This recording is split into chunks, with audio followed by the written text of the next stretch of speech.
Welcome back, everybody, to IGN Live from Gamescom, brought to you by Homefront: The Revolution. I'm Damon Hatfield. I'm here with Josh Sawyer.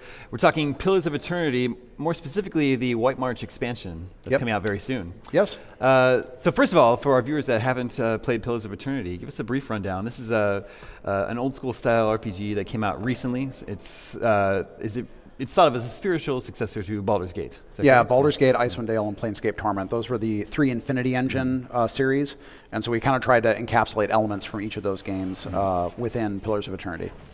And so what we're seeing here, this is the White March expansion?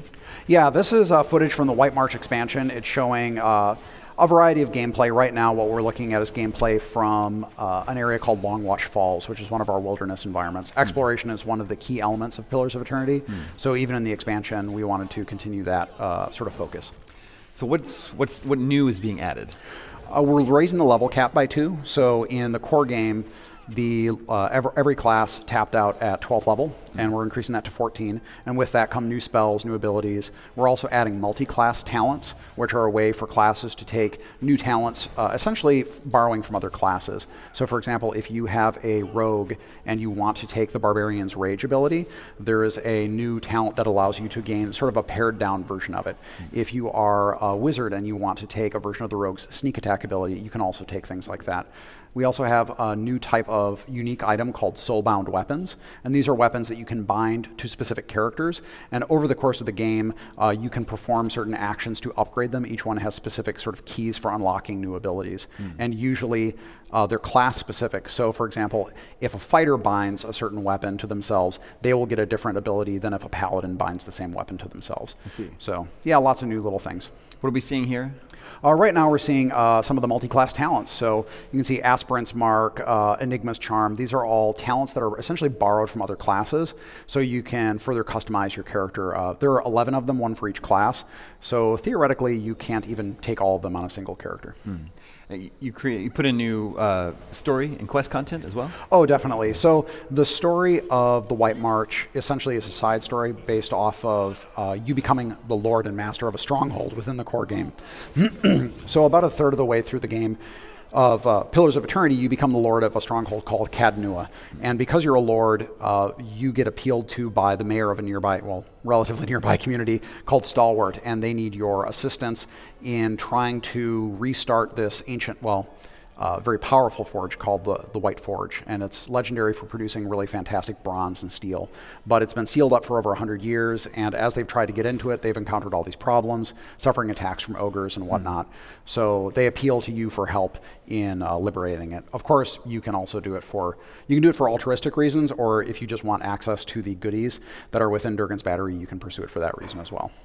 Now, you created a great deal of lore for Pillars of Eternity. I think some of the IGN editors back at home have like books that they read, poring over fake legends and lore that you've created for the game. Do you, when you approach the expansion, are you just adding more lore into there?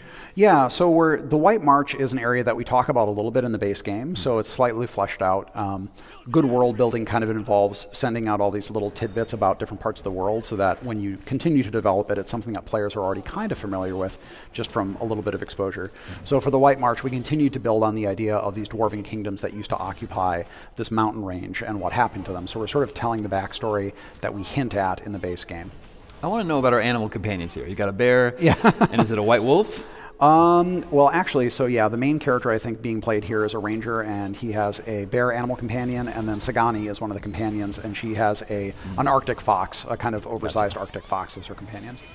Are those animals that you give commands to, or do they act on their own? Those are animal companions. So if you play a ranger, you can get an animal companion to accompany that specific character, and you give commands specifically to them. You can also take talents and abilities that upgrade specifically for those animal companions. So for people who haven't played Baldur's Gate, how does combat work in Pillars of Eternity? Combat is a real-time with pause combat system. So you, right now you're seeing everything in real time. And actually, this is an important thing to mention, is that everything you're seeing right here, with very few exceptions, is actually all being driven by our new party AI system. So that's something that people had asked for a lot in the base game. In the base game, you had to micromanage every single character all the time. And with 6 characters plus potentially animal companions, it's a lot to manage. Even with a pause system, it kind of can get tiresome. So the party AI system that we're adding in the White March allows people to pick different scripts for their different classes, and then it automates their behavior. You can also take control of the characters at any time if you want to override their natural behavior, but it makes things a lot smoother if you don't want to micromanage every single character all the time. I see. Would a game like this work on a console? Well,